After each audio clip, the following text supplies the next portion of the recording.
Estimados amigos de Universo de Misterios, sed bienvenidos a un nuevo episodio de la astronave de Universo de Misterios en YouTube.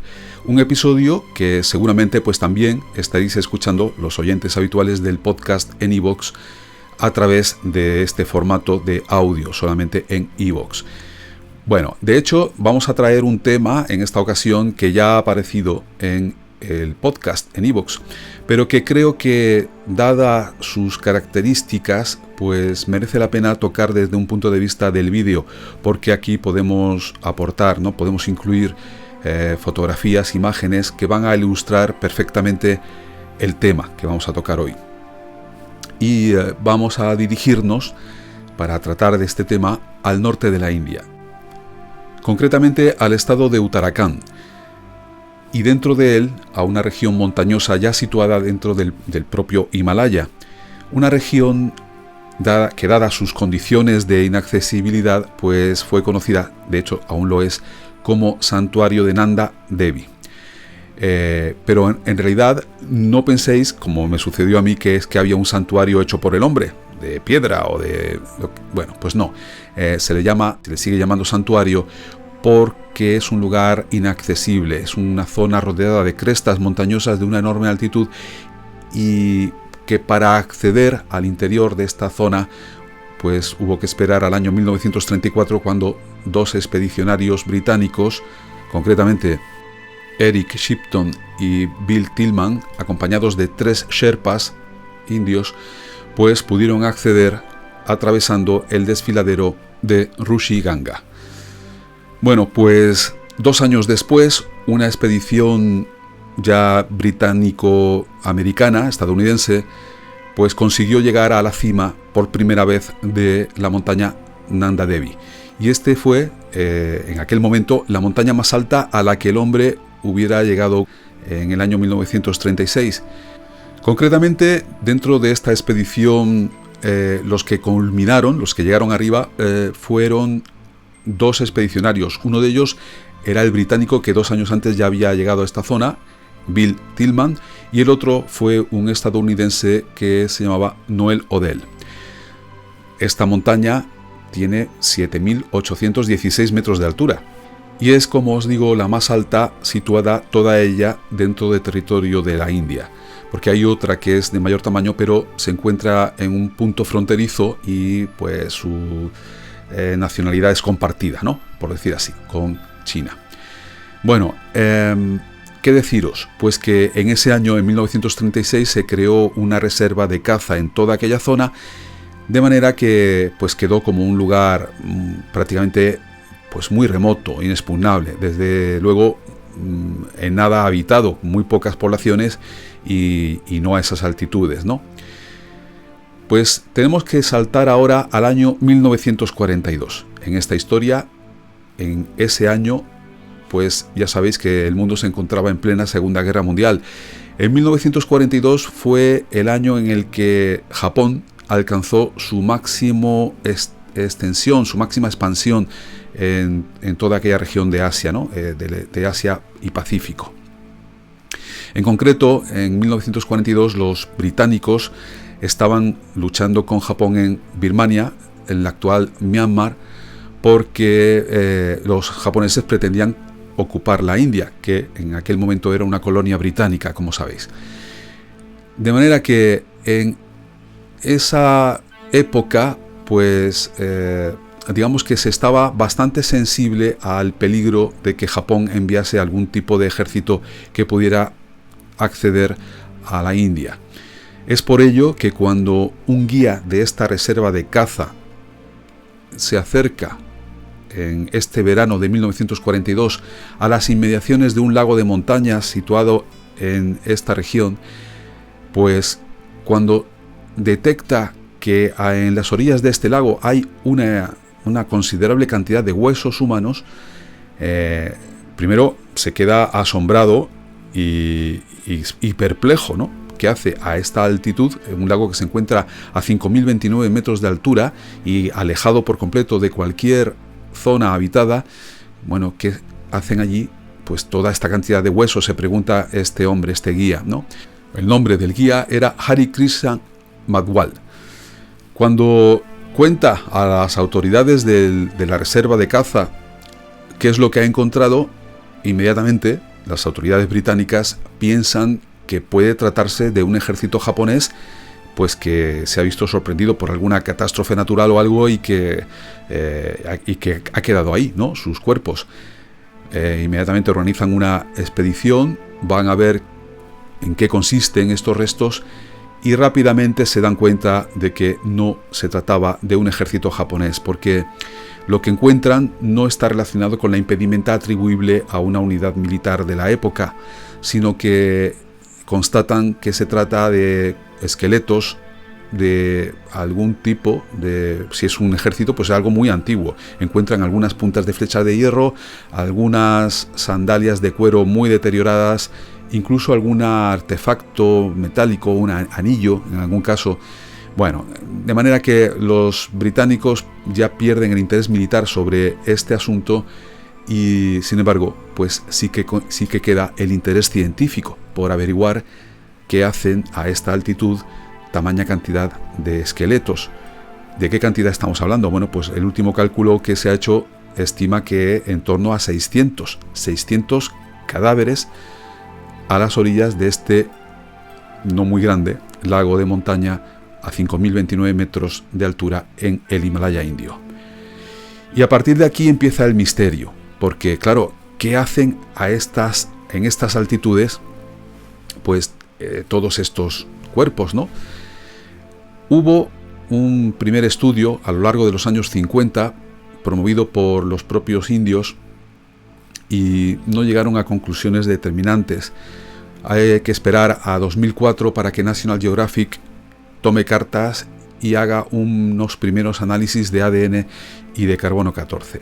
Sin embargo, estos análisis que hace National Geographic en 2004, aunque sirvieron para que hubiera titulares de prensa en los que aparecía ya como que National Geographic resolvía el misterio del lago Rob Cohn, ¿no? Porque así se llama, no lo he dicho hasta ahora, el nombre de este lago es Rob Cohn. Bueno, pues en 2004 aparecen estos titulares de prensa basándose en estos resultados de National Geographic. Y las conclusiones a las que llega National Geographic pues era que se trataba de individuos pertenecientes a dos tribus que habían llegado hasta allí y que probablemente habían muerto como consecuencia de alguna catástrofe natural. Sin embargo, se puso en marcha otra investigación más profunda que ha dado resultados. Digamos, los resultados de esta investigación se han dado a conocer en 2019 en un artículo publicado por Nature Communication. En esta segunda ocasión, pues sí que han afinado más y tenemos resultados que, en lugar de resolver el misterio, como decían estos titulares, algunos de ellos en 2004, lo que han hecho ha sido añadir aún más misterio a todo este asunto. ¿Y por qué? Bueno, pues yo creo que es mejor que oigamos la noticia que nos trae la comandante Aida, porque nos va a dar los datos de esta investigación dada a conocer en 2019, y después yo retomaré un poquito el asunto para dar algunas conclusiones, ¿no?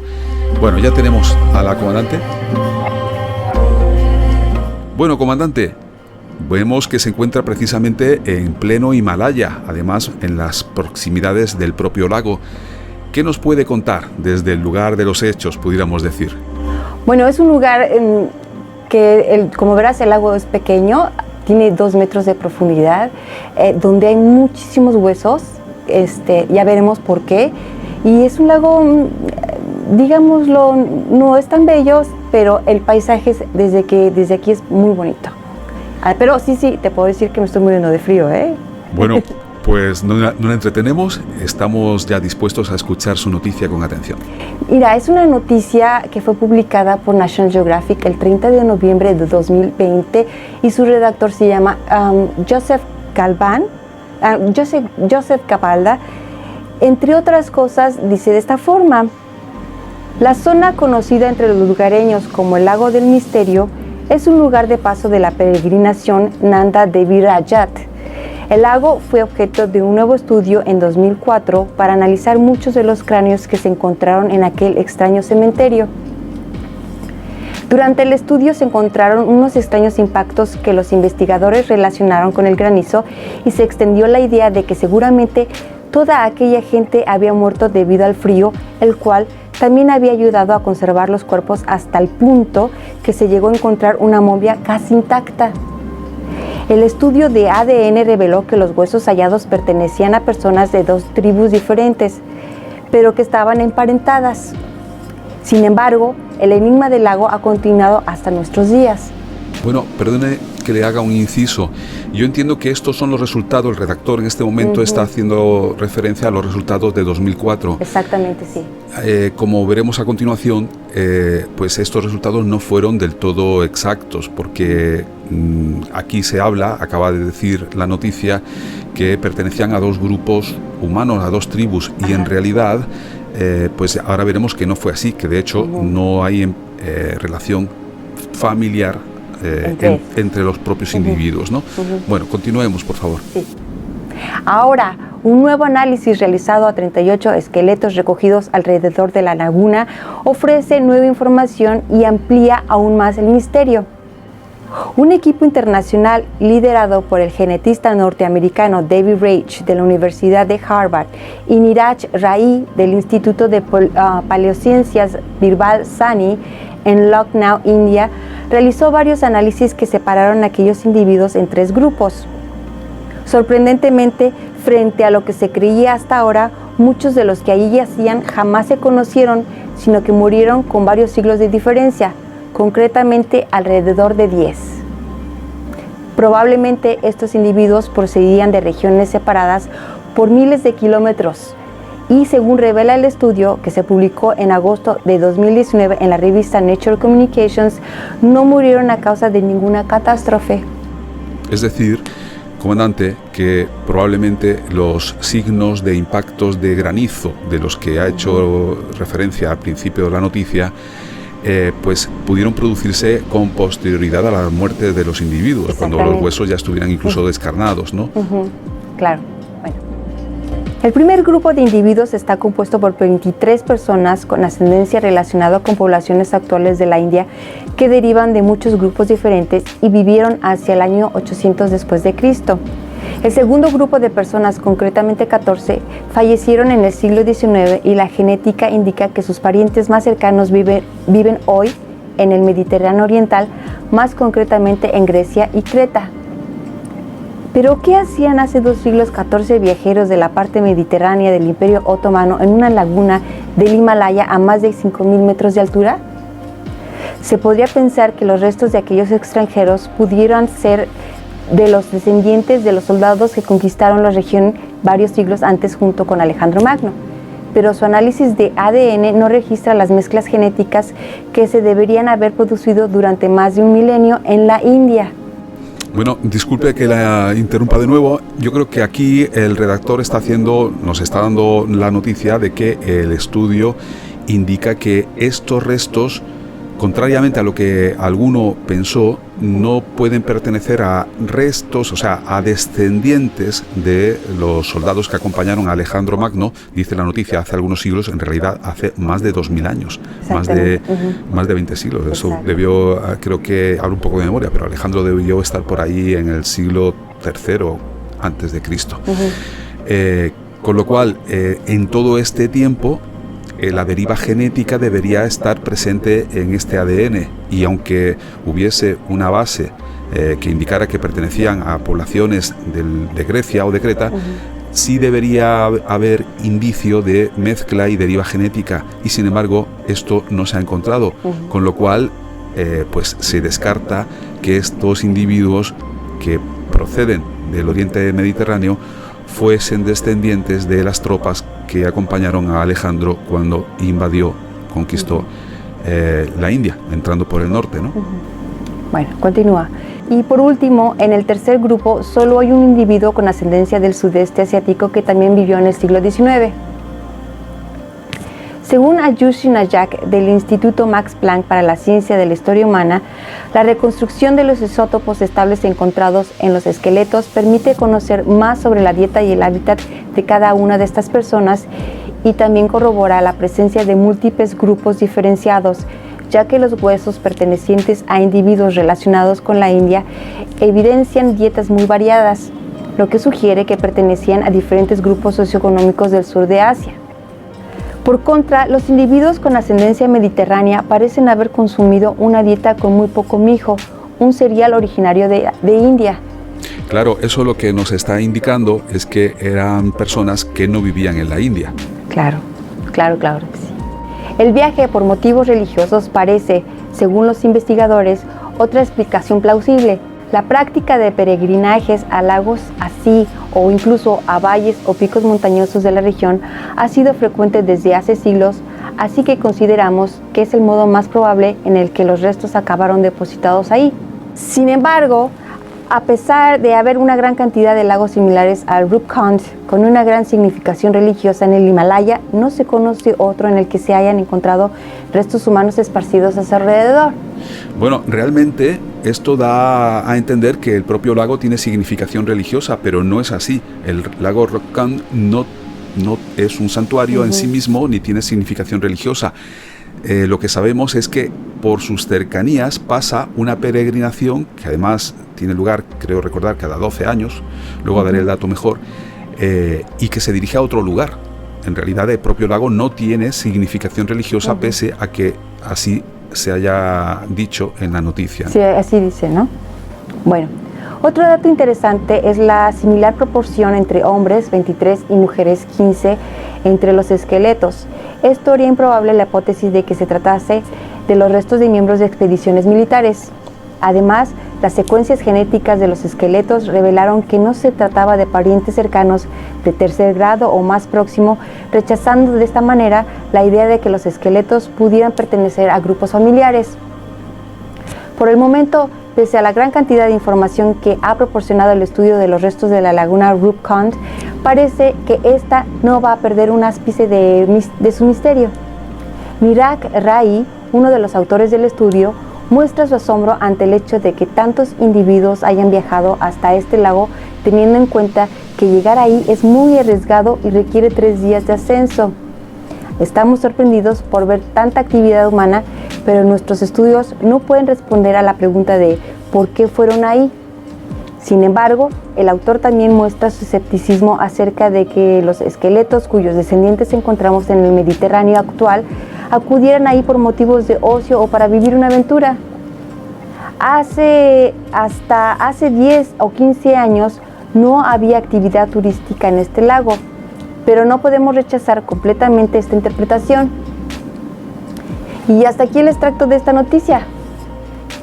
Bueno, pues me ha parecido realmente misterioso, claro, ¿no? Sí. El que haya tantos huesos o huesos pertenecientes a tantos individuos a tamaña altitud en el Himalaya. Claro. ¿Qué opinión, qué intuición le transmite esta historia, comandante? A mí realmente me parece como que fue una peregrinación, ¿no? Es un lugar en el que se cree santo, ¿no? Y van como el Camino de Santiago, ¿no? Un poquito que van los peregrinos y se acercan a ese lugar porque creen que pues algún milagro, lo que sea, ¿no? Sí, aunque haya habido una diferencia o un espacio de tiempo de 1000 años entre el primer grupo de individuos fallecidos y el segundo, ¿aún así le parece a usted que esto es...? Puede ser, porque así como en el Camino de Santiago, pues ha habido peregrinos desde hace cuántos siglos, ¿no? Comprendo. Sí. Bueno, pues muchas gracias. Yo creo que podemos invitar... Pero siempre va a ser un misterio, ¿eh? Siempre va a ser un misterio. Sí, yo espero que la ciencia siga investigando.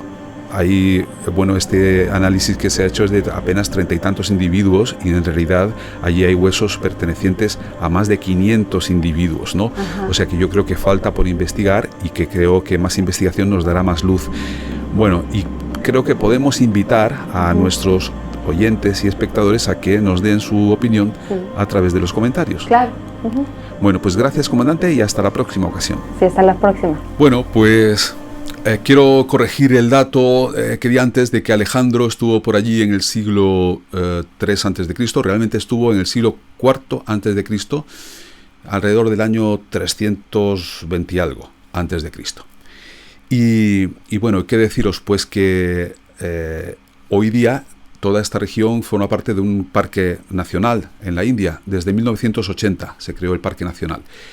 Y en la actualidad las autoridades de la zona se quejan de que los turistas, porque el lugar se ha convertido en un punto de atracción turística de trekking, ¿no? de expediciones ligeras de trekking de montaña, y que en verano pues llegan hasta allí, porque en invierno las condiciones son mucho más duras. De hecho, el lago permanece helado, la superficie, durante el invierno, ¿no?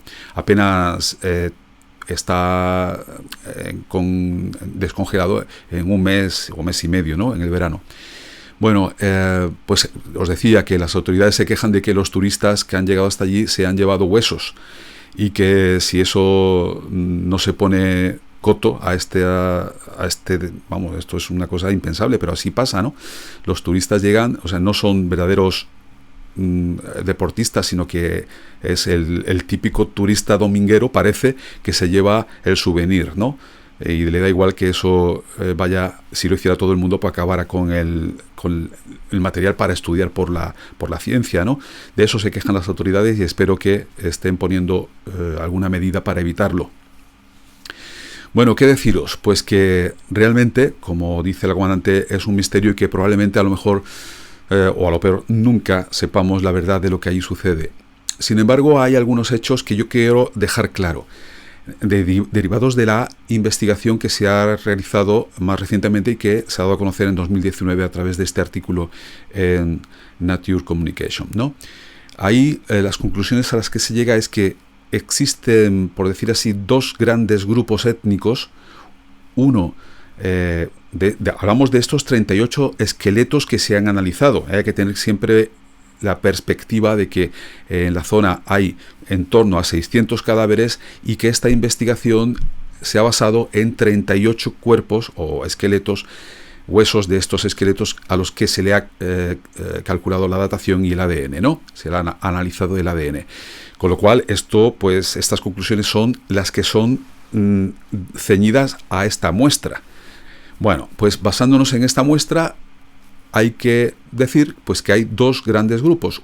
Uno, de gente que murió allí entre los siglos 7 y 10 después de Cristo, y que además no lo hicieron en un único suceso catastrófico, sino que murieron a lo largo de en varios sucesos distintos, a lo largo de casi 400 años, y después tienen lugar casi 1000 años, transcurren 1000 años en los que no tenemos noticia ni evidencia de que haya muerto nadie allí, y entonces tenemos otra vez un grupo humano que muere en esas inmediaciones de este lago, ¿no? Y en este caso sí que lo raro todavía se añade a lo anterior, porque el ADN de estos que mueren 1000 años después, pues pertenece a individuos que nacieron en el oriente del Mediterráneo, concretamente, como hemos oído, en las regiones de Grecia y Creta. Claro, ¿qué hacen individuos del oriente mediterráneo en este momento, cuando se les data, ¿no? Cuando mueren? La región oriental del Mediterráneo formaba parte del Imperio Otomano turco, ¿no? Bueno, ¿qué hacen allí, no? Porque desde luego no estaría, si esto fuese un culto, no estaría relacionado con un, o sea, me refiero a un culto religioso, pues el motivo no estaría relacionado con un culto musulmán, islámico, ¿no? Que es lo que cabe esperar de personas que viven dentro del Imperio Otomano en el siglo XIX, ¿no? O a finales del XVIII, por ahí, ¿no? Con lo cual, pues tampoco tiene sentido, ¿no? Es muy difícil encontrar una explicación que que responda a todas las preguntas, ¿no? Bueno, yo creo que la región está llena de misterio. No solamente existe hay otro dato curioso, porque documentándome para el episodio, cuando lo realicé para iVoox, pues descubrí que en la cima de esta montaña, Nanda Devi, los estadounidenses habían llegado a un acuerdo con el gobierno indio en los años 50 para instalar un dispositivo capaz de detectar explosiones nucleares en China. estaban en ese momento los estadounidenses preocupados de que China pudiera alcanzar la tecnología nuclear, y por eso llegaron a este acuerdo con el gobierno indio para llegar hasta la cima de Nanda Devi, un artefacto que estaba compuesto de plutonio. Bueno, pues la expedición que llevaba el artefacto se encontró con condiciones meteorológicas adversas, tremendas, y decidió dejar el artefacto bien anclado en unas rocas cuando se dirigía hacia esta cima del Nanda Devi, y volver en unos meses después cuando las condiciones meteorológicas fueran mejores y llevarlo ya hasta la cima. ¿Qué ocurre? Pues que cuando regresan meses después, del artefacto de plutonio, si te vi no me acuerdo, porque no estaba por ningún lado. Lo buscaron exhaustivamente y había desaparecido. Es uno de los misterios, porque el viento no se lo pudo llevar, ni tampoco hubo aludes como para que lo hicieran desaparecer, pero el artefacto no estaba. Y de hecho, hace poco una noticia era que el gobernador de la región había solicitado al gobierno indio que hiciera pruebas de radioactividad en el Ganges, porque el Ganges, el río sagrado Ganges, se nutre de aguas que nacen en toda esta región, y entonces que hiciera prueba de radioactividad por si acaso este artefacto estuviera por ahí en algún lugar contaminando radiactivamente estas aguas. No sé qué resultados dieron, supongo que negativo, porque si no habría sido noticia. Así que pues hay noticias curiosas en esta región. Otra noticia que descubrí cuando estaba documentando el episodio para iVoox fue que el ejército indio en 2019 había emitido una nota de prensa en la que declaraba haber detectado una expedición suya de montañeros las huellas del Yeti. Bueno, ahí lo dejo, porque yo creo que utilizando esta noticia, que no es una noticia aparecida en melocreotodo.com o en yo que sé qué, ¿no? Sino que es una noticia cierta, dada a conocer por fuentes fiables, ¿no?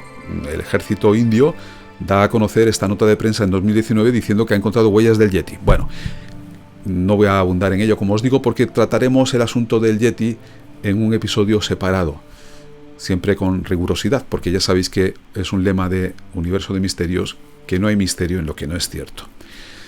No me enrollo más, aquí dejo este asunto. Es desde luego un misterio que seguirá siéndolo durante bastante tiempo, y que da lugar a que nos deis vuestra opinión. De hecho, me gustará conocer qué opináis, cuál sería la hipótesis que podría explicar que hayan muerto tantas personas en las inmediaciones de este lago en tantos eventos distintos y además separados por más de 1000 años, ¿no? O 1000 años de tiempo, ¿no? Gracias por escuchar y ver Universo de Misterios. Si os ha gustado, acordaos de darle al like y de suscribiros, y de compartir la existencia de este canal de YouTube en vuestras redes sociales. Gracias y hasta una próxima ocasión.